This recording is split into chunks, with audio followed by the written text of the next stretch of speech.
한걸음 한의원 원장 이병입니다. 경희대학교 한의과대학을 졸업하고 동대학원에서 석사와 박사를 마친 한의사입니다. 저는 2007년부터 지금까지 크론병, 궤양성 대장염, 베체트병 등을 치료해오고 있습니다. 이런 질환들을 연구하고 진료해오고 있다고 하면 많은 분들이 이제 진짜 치료가 되는지 궁금해 하시거든요. 아까 인트로에서 보셨듯이 사람들이 하도 안 믿으니까 제가 논문을 쓰기 시작했어요. 그래서 국제 SCI 학술지나 국내 학술지에 환자를 치료한 사례나 치료법들에 대한 논문들을 계속 쓰고 있습니다. 그러니까 치료는 되는 거겠죠, 그죠?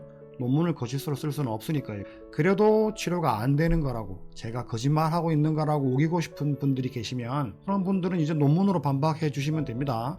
제 논문에 어떤 오류가 있는지 확인해 주시고요. 이게 100%다 치료가 되느냐 하고 물으시면 그거는 아닙니다. 크론병이나 궤양성 대장염 등의 자가면역 질환은 치료가 그렇게 쉬운 게 아니에요. 저도 적절한 처방을 잘 써야 되고 환자도 지시에 잘 따라줘야 되고 또 나쁜 음식을 먹거나 생활습관을 제대로 하지 않으면 이런 병들이 악화됩니다.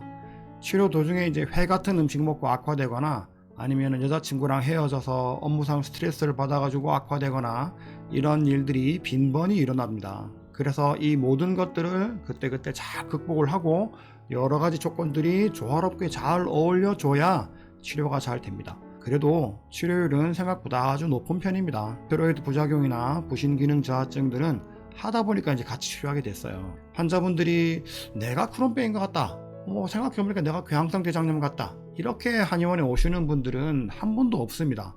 전부 종합병원급에서 이제 진단을 받으시고 펜타사나 아사콜, 메자반트 같은 약들을 기본으로 먹다가 그 이외에 면역 억제제나 스테로이드 같은 약물들을 복용하다가 안 되니까 이제 그때서야 오시거든요. 그러다 보니까 이제 스테로이드를 짧게는 몇 개월, 길게는 몇 년씩 먹다가 말다가 하다 오신단 말이죠. 그러면 이분들이 스테로이드 부작용이 생겨 있어요. 후싱 증후군 같은 거요. 크론병이나 궤양성 대장염을 치료하려고 하다 보면은 이런 스테로이드 부작용이나 후싱 증후군 같은 증상들을 먼저 치료를 좀 해줘야 됩니다. 또 스테로이드를 오래 드신 분들, 이런 분들은 신장 위에 부신해 있는 여기서 생산하는 천연 스테로이드, 양약으로 먹는 화학 합성 스테로이드 말고요, 천연 스테로이드 합성이 분비가 줄어들게 됩니다. 그러면 또 이제 부신기능 저하증을 치료를 해줘야 돼요. 안 그러면은 크론병이나 궤양성 대장염을 치료를 못합니다. 스테로이드를 먹다가 오시는 분들이 하도 많다 보니까, 그죠? 유튜브를 시작하게 된 거는 좀 더 좋은 정보를 드려야 되겠더라고요. 오늘의 주제는 술입니다. 술. 당연하게도 환자분 대부분들이 이제 술을 잘 안 드시죠. 그런데 이제 술을 또 드시는 분들이 또 제법 있어요.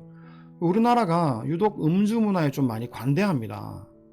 아직도 이제 기억나는 것 중에 하나는, 옛날에 이제 어떤 어머니께서 아드님을 데리고 오셨는데 첫날 진료할 때 제가 이제 술을 드시면 안 됩니다 이렇게 말씀드렸더니, 아니 치료받고 술도 못 마시면 그게 무슨 치료냐 이러면서 그냥 가신 분이 계셨어요. 이게 우리나라가 술에 너무 관대한 거예요. 병이 있어서 술을 못 마신다 그러면은 그게 당연한 거지, 병이 있는데 술을 마시는 게 당연한 게 아닙니다. 그런데 이제 제가 치료를 해보면은 음주를 하고 나면 증상이 악화되고 치료가 굉장히 더뎌져요. 염증이라는 게 있잖아요. 예를 들어 위염 같은 거, 위염 같은 게 조금 있어요. 그러면 위염이 조금 있다고 해서 전부 다 막 속이 쓰리고 아프고 막 그런 게 아니에요. 위내시경 해보면은 위염 좀 있네요 이래도 속 쓰리거나 이런 증상은 하나도 없는 경우가 되게 많다는 거죠. 크론병이나 궤양성 대장염 같은 환자분들도 소장이나 대장에 염증이 조금 있다, 이런 경우는 증상이 없는 경우가 많아요. 그러니까 임상적인 관해, 여기서 관해라는 말은 이제 서양의학에서 크론병이나 궤양성 대장염이 낫는 병이라고 생각을 안 하기 때문에 치료라는 말 대신에 관해라는 용어를 사용하고 있는데, 쉽게 말해서 증상이 없는 단계를 말한다 생각하시면 됩니다. 임상적으로 관해기에 있으신 분들은 주기적으로 내시경을 좀 하거나 아니면 최소한 대변 칼프로텍틴 검사를 좀 해보셔야 됩니다. 대변 칼프로텍틴 검사라는 거는 제가 나중에 기회가 되면 한번 설명을 하는 시간을 갖겠는데, 쉽게 말해서 대변 검사를 통해서 장에 있는 염증 수치를 확인하는 검사라고 보시면 됩니다. 검사를 해보면은 임상적으로 관해에 있다고 하더라도 실제로 소장 대장에는 염증이 있는 경우가 많아요. 이런 분들이 음주를 막 하시면은 증상이 확 나빠지는 거죠. 제가 이제 음식이나 주의사항 이야기하면서 제일 먼저 하는 얘기가 술 끊으시라고 말씀드리는 겁니다. 그러다가 이게 술 마시고 악화되는 분들은 이 패턴이 똑같아요. 아무 증상 없이 잘 지내다가 한 번씩 이제 모임에 나가게 되잖아요. 그죠?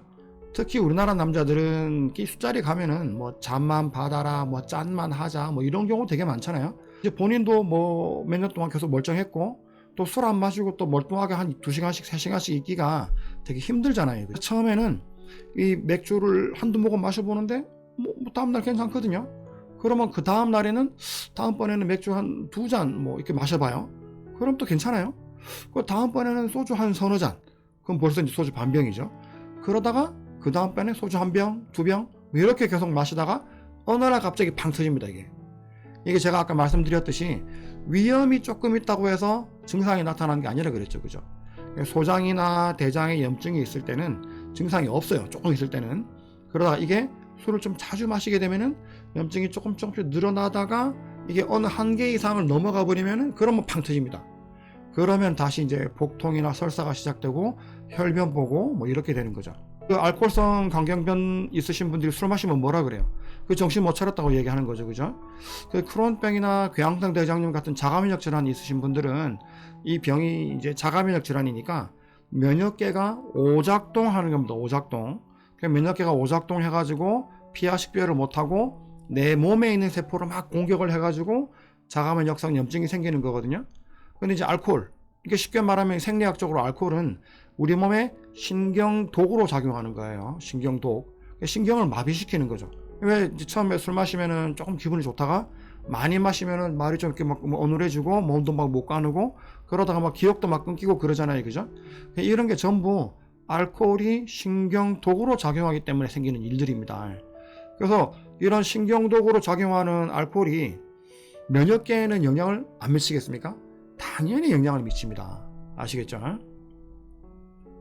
그래서 이제 그 술을 안 드시는 게 좋은데 사실은 이제 정말 술 딱 한 잔도 안 되느냐 이렇게 물어보시면 사실 저희 한의원에서 치료가 다 된 이후에 이제 안정적으로 몇 년씩 잘 지내시는 분들 중에 변이 조금 물러지거나 그러시면 이제 가끔 오셔가지고 보약 겸해서 이제 약 드시는 분들이 있는데 이분들 중에는 이제 진짜 조금 약간 기분 내는 정도로만 음주를 아주 가볍게 하시는 분들이 계신데 그 정도는 또 괜찮아요. 그러니까 아주 가볍게 기분 내는 정도, 맥주 반잔 뭐 이렇게 이 정도는 이제 우리 몸이 버티는 거죠. 근데 이렇게 가볍게 드시면 된다 말씀드리면은 또 아이고 술 마시면 되는구나 하고 또 술 드시고 결국은 또 절제가 안 돼요. 그러니까 절제 못 하실 분들은 아예 술을 안 드시는 게 좋습니다. 이제 크론병이나 궤양성 대장염, 베체트병 등등으로 진단 받으셨으면 이제 술은 끊는다 생각하십시오. 오늘은 이제 가볍게 크론병이나 궤양성 대장염 환자들과 술에 대해서 이야기해 봤는데요.